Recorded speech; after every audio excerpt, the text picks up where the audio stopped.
Ladies and gentlemen, as you can probably see, we're not in the Green Aqua Gallery.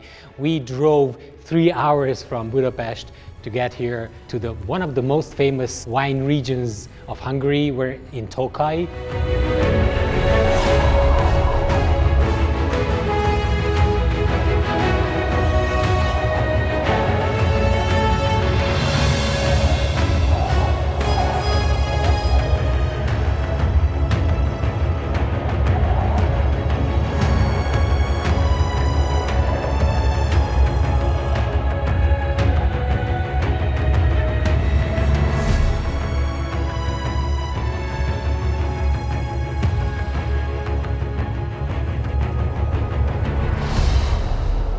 We are in a wellness hotel. As you can probably see, people are gonna be here. I'm actually standing in the reception area, and people, when they enter this beautiful hotel, which is still under construction, you can hear the phones ringing. There's nobody else here but the people who are building this beautiful construct. We're gonna do the Green Aqua tank here. You can see that from the reception area. So without further ado, let's start working. I've got here the best people from Green Aqua. Going all to different places, different planets. Watch your aura pass me by, losing balance. What if we run out of time and second chances? Empty-handed. You like the fast life. You like to drive and get down and dirty. Act like the bad guy. The size of this aquarium is 3 meters 20 by 50 by 50. So it's quite a long aquarium and it's quite shallow, which is good for maintenance. And what we do is we're gonna move the Hardscape from the 450 tank, which was a much narrower, because that was like 150 centimeters wide only. The guys, Matyi and Gary, just took this tank apart, the old layout. What if we run out of time and second chances? Empty-handed. I wanna know, would you love me better if I go? I'm not home. I wanna know, can we trust the stars above to let us know how to go? Whoa. And I'm quite happy to have the old layout actually rethinked and boosted a little bit in this long tank, available for a longer time for all the visitors who are gonna come to this hotel.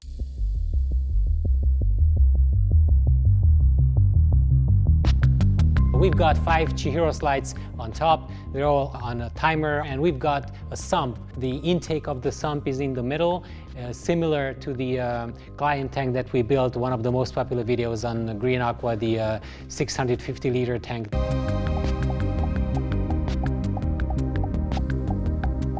We've got the Matrix and we've got the Aquario Neo biological filter media, as well as some sponges, and then the pump on the other side, which is going to bring the water up, and it's going to be sent in 2 directions, to the left and to the right as well. This cabinet door is overhanging the tank a little bit, which is quite cool, because we can raise the sand in the foreground a lot more, and we can actually plant in the sand much better. And the tank is not a rimless tank, because if you want to do like a rimless tank in 3 meters, you would have a glass thickness of, I don't know, 15, 20, maybe more than 20 millimeters. I'm not a fan of these types of tanks, but this was the only technical solution that we could do here.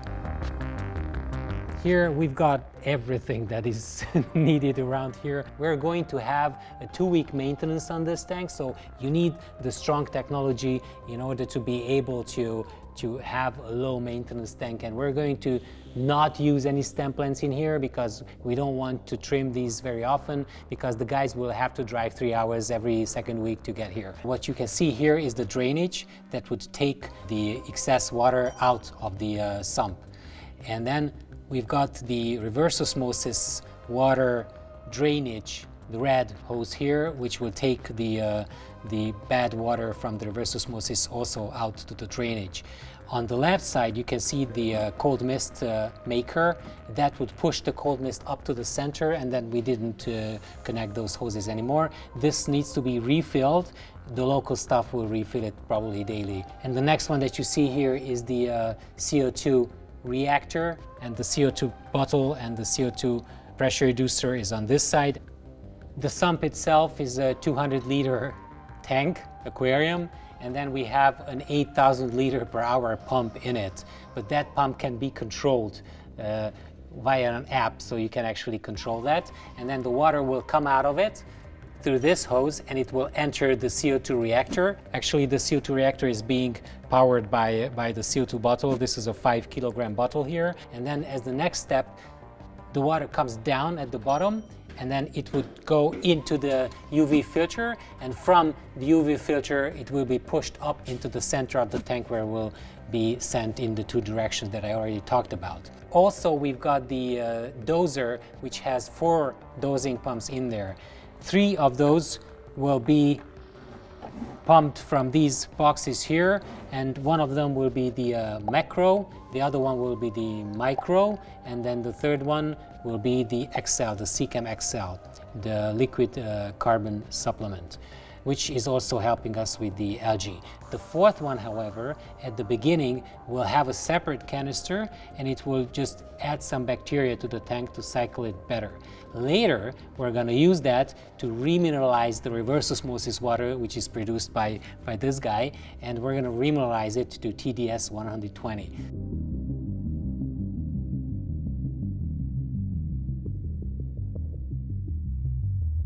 I love this technology. Okay, so let's start working because I already talked too much about technology. I can already see that this is going to be a long video. Okay, so we're gonna take out the first piece. Let me see how it looks. Let's put it in the middle. Let's have a central composition. It's gonna fit, don't worry. Perfect. I think this is kind of in place in the middle. We took the tear tape away because we don't want any mosses here. There's not going to be water dripping down from the top. If you remember, in the 450 we had water dripping down. These are huge red wood pieces, and then we have the Rama twisted wood that was wrapped around it. We've got the Frodo stones that Mati is placing at the bottom right now. Okay, let's get the next one. This piece will go to the left, and let's hope that it will fit. There's one piece here which is obstructing the movement, so we need to actually cut this. We always do everything for maintenance, so we need to check all the branches so that you can fit into and be able to clean the sidewall.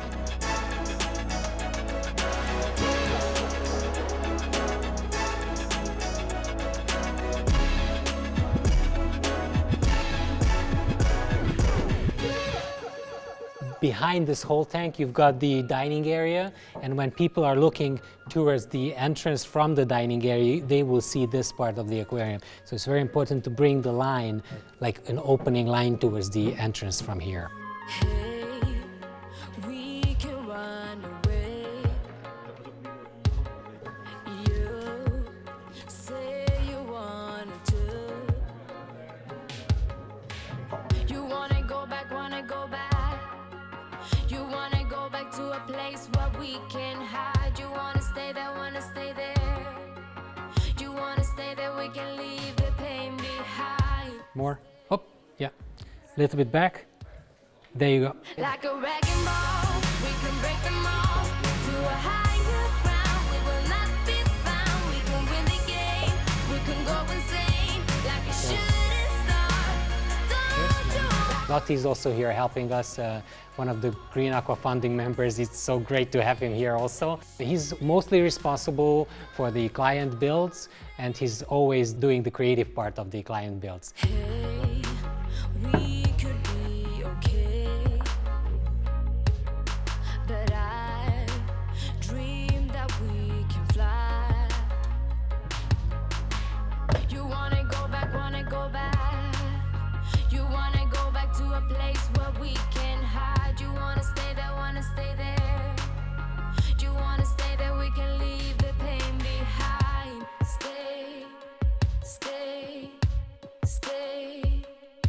Like a wrecking ball, we can break them all to a higher ground.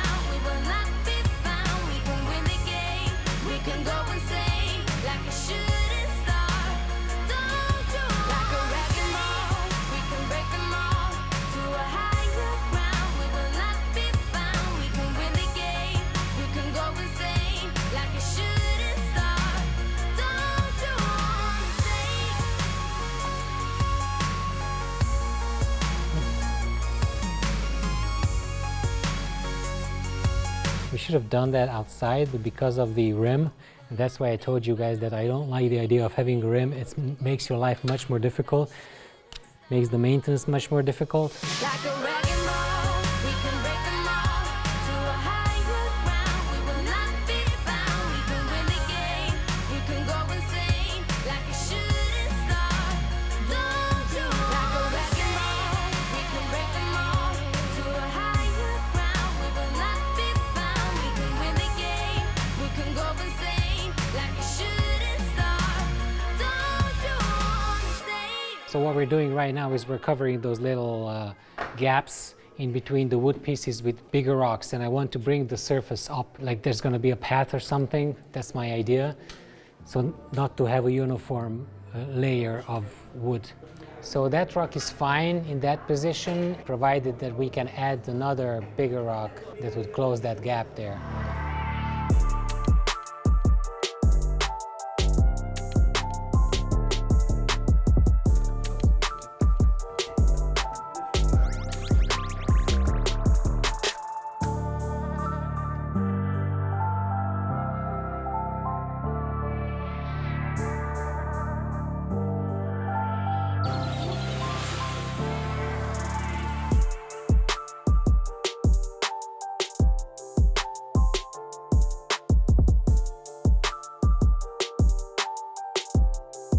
All right, so let me give you a progress update. What's happening here?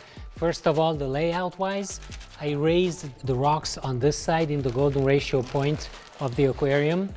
I did actually want to have soil behind it and sand in front. So we're gonna have a pool of sand here in the golden ratio in the front and high rocks. And also, I wanted to make a divider between the background, the soil, and the sand in the foreground here.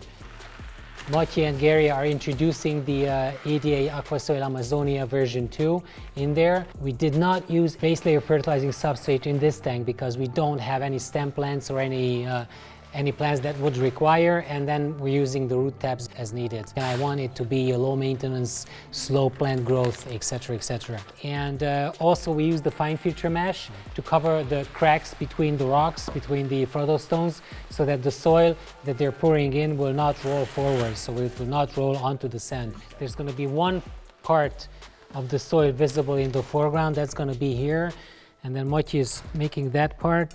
I don't want any soil to be visible, so the level of the soil should be below the level of this cabinet door. We're gonna have two pools of sand. One of it is going to be here, going all the way to the right side of the tank, and it's gonna stop here. And from here to this point, we're gonna have soil, and from here, another second bigger pool that stretches actually all the way to the left side of the tank. In here, you're gonna have another pool of soil. I'm still trying to raise the substrate in the back as much as possible. We have a total of 9 bags of Amazonia version 2, and we're using a lot of sand also, so I'm using probably all 9 bags in this tank.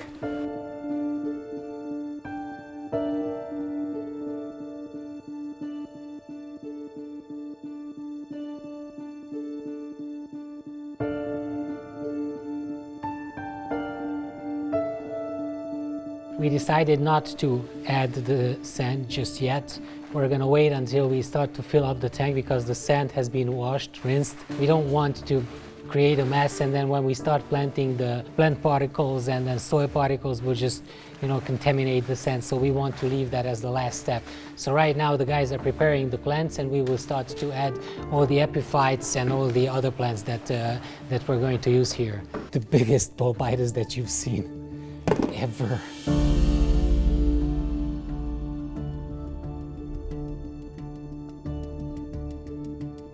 And then we have the huge Bucephalandra Kedagang.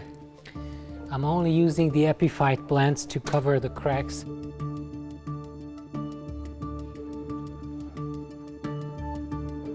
The huge Microzorum should go to the back somehow.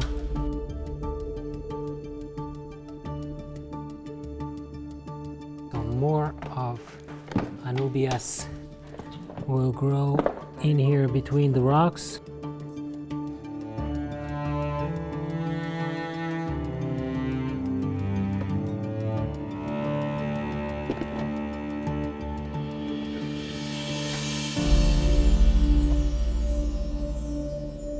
Attila is planting the Cryptoparva. We're making a Cryptoparva carpet in the back.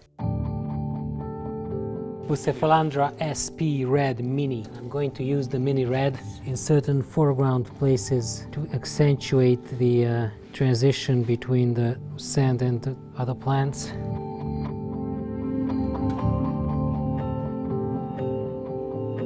We have Lixa on the right side, a lot of it, and we have a small patch on the left side.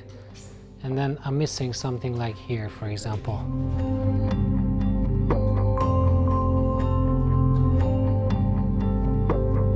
Now we're working, the four of us are working on this tank. So the planting goes like crazy. We have lots of plants.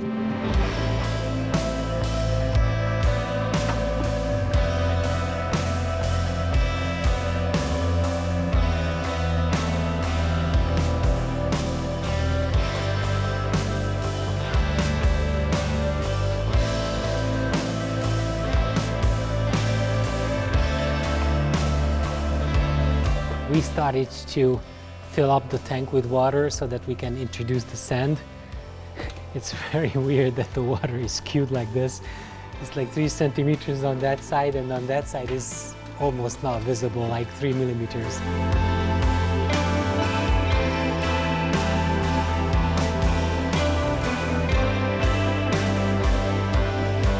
The guys have started to add the ADA Colorado sand, which is a reddish tint.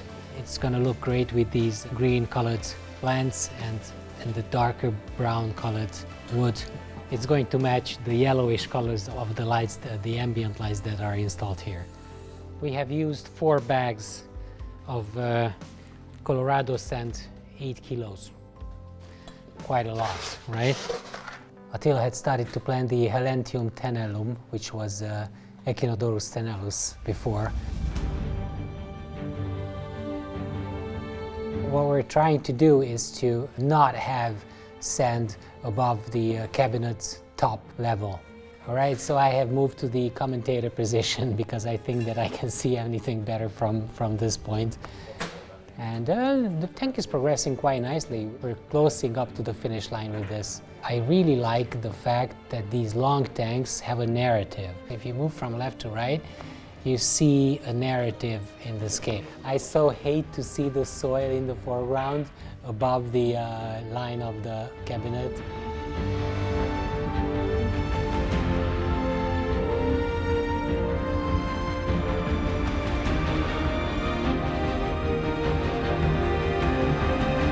We use the big Echinodorus types in the back, and hopefully these ones are going to grow out of the tank and the leaves are going to be above the water. It's going to be looking quite cool within a year or so. We have quite a dark corner on the right side in the back, and the guys have decided to use some Manubias nana that they're going to tie onto some pebbles. The guys started to fill up the tank, so I think that we're almost ready. The water's a little bit cloudy. I'm not very happy with that. It disturbs my OCD a little bit, but I really hope that it's going to clear up. At least they say that. But if it doesn't, we're going to have continuous water changes in this tank, so it's going to clear up within a couple of days. And then this beautiful wellness hotel is not going to open in the next weeks, so this tank is going to be actually ready and cycled by the time that the first guests arrive here. And I hope that they're gonna love this hardscape and this layout that was brought here from the Green Aqua Gallery 450-liter tank. And I quite like the narration style that we made here, and I hope that you guys like that. And please comment below, let me know whether you like this kind of layout or not. We're gonna add some details and then we're gonna go home very tired. Okay, we'll see you next time. Bye-bye.